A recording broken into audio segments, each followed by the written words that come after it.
بسم اللہ الرحمن الرحیم۔ ڈیلی تفسیر قرآن کے ناظرین، السلام علیکم ورحمۃ اللہ تعالی وبرکاتہ۔ نحمده ونصلی علی رسوله الکریم، اما بعد فاعوذ باللہ من الشیطان الرجیم، بسم اللہ الرحمن الرحیم۔ پڑھیے الصلاۃ والسلام علیک یا رسول اللہ، الصلاۃ والسلام علیک یا حبیب اللہ، وعلی آلک واصحابک یا شفیعنا یوم الجزاء، صلی اللہ تعالی علیہ وسلم۔ اللہ رب العزت کلام بلیغ میں ارشاد فرماتا ہے، بسم اللہ الرحمن الرحیم، واتقوا یوما لا تجزی نفس عن نفس شیئا ولا يقبل منها شفاعة ولا يؤخذ منها عدل ولا هم ينصرون۔ ترجمہ کنز العرفان۔ اور اس دن سے ڈرو جس دن کوئی جان کسی دوسرے کی طرف سے بدلہ نہ دے گی، اور نہ کوئی سفارش مانی جائے گی، اور نہ اس سے کوئی معاوضہ لیا جائے گا، اور نہ ان کی مدد کی جائے گی۔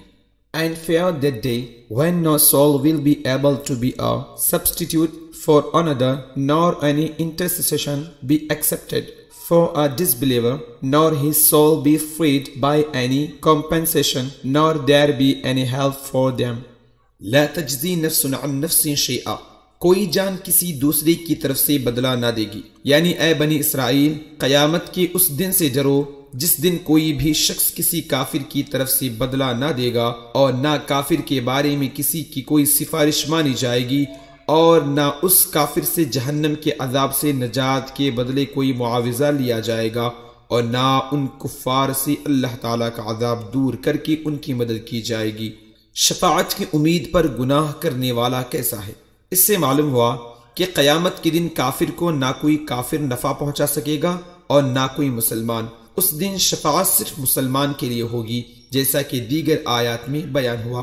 البتہ یہ بات یاد رکھنی چاہیے کہ شفاعت کی امید پر گناہ کرنے والا ایسا ہی ہے جیسے اچھے ڈاکٹر کے مل جانے کی امید پر کوئی زہر کھا لے، یا ہڈیوں کے ماہر ڈاکٹر کے ملنے کی امید پر کلہاڑی کے نیچے آ کر سارے بدن کی ہڈیاں توڑوا لے۔ تو لہذا ہم اور آپ کو چاہیے کہ ہر چھوٹے بڑے گناہ سے بچنے کی کوشش کی جائے۔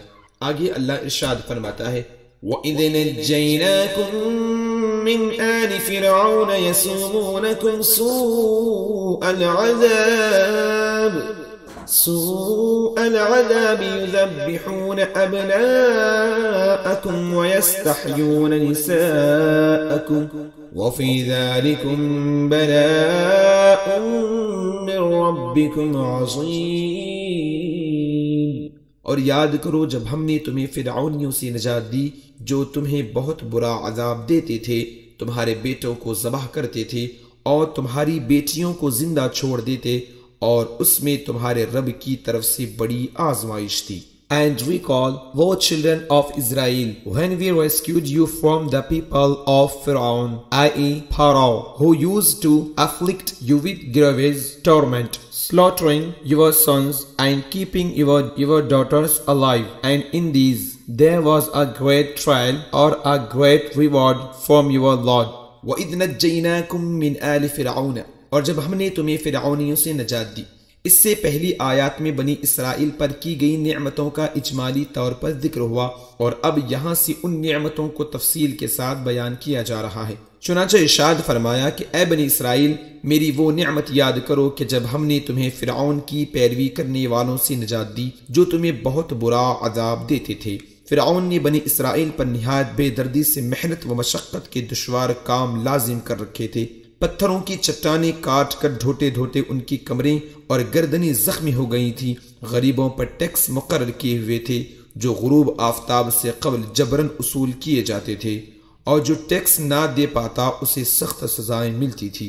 اس فرعونیت کا کچھ نمونہ ان مسلمان ممالک میں دیکھا جا سکتا ہے جہاں کفار نے پنجے گاڑ کر مسلمانوں پر ظلم و ستم کے پہاڑ توڑ رکھے ہیں، اور مسلمانوں کے لیے عقوبت خانے اور خصوصی جیلیں بنا رکھی ہیں۔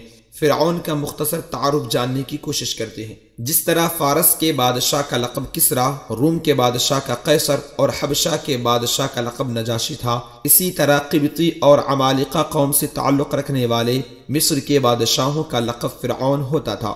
حضرت موسیٰ علیہ السلام کے زمانے کے فرعون کا نام ولید بن مصعب بن ریان تھا، اور اس آیت میں اسی کا ذکر ہے۔ اس کی عمر 400 سال سے زیادہ ہوئی۔ نیز اس آیت میں آل فرعون سے اس کے پیروکار مراد ہیں۔ یذبحون ابناءکم، وہ تمہارے بیٹوں کو ذبح کرتے تھے۔ فرعون نے خواب دیکھا کہ بیت المقدس کی طرف سے ایک آگ آئی اور اس نے مصر کو گھیر کر تمام قبطیوں کو جلا ڈالا، جبکہ بنی اسرائیل کو کوئی نقصان نہیں ہوا۔ اس خواب سے اسے بڑی وحشت ہوئی۔ کاہنوں نے تعبیر دی کہ بنی اسرائیل میں ایک لڑکا پیدا ہوگا جو تیری ہلاکت اور تیری سلطنت کی تباہی کا سبب بنے گا۔ یہ سن کر فرعون نے حکم دیا کہ بنی اسرائیل میں جو لڑکا پیدا ہو اسے قتل کر دیا جائے۔ یوں ہزاروں کی تعداد میں بچے قتل کیے گئے۔ قدرت الہی سے اس قوم کے بوڑھے جلد مرنے لگے تو قبطی سرداروں نے گھبرا کر فرعون سے شکایت کی کہ ایک طرف بنی اسرائیل میں موت کی کثرت ہو گئی ہے اور دوسری طرف ان کے بچے بھی قتل کیے جا رہے ہیں۔ اگر یہی صورتحال رہی تو ہمیں خدمتگار کہاں سے ملیں گے؟ اس پر فرعون نے حکم دیا کہ 1 سال بچے قتل کیے جائیں اور 1 سال چھوڑ دیے جائیں۔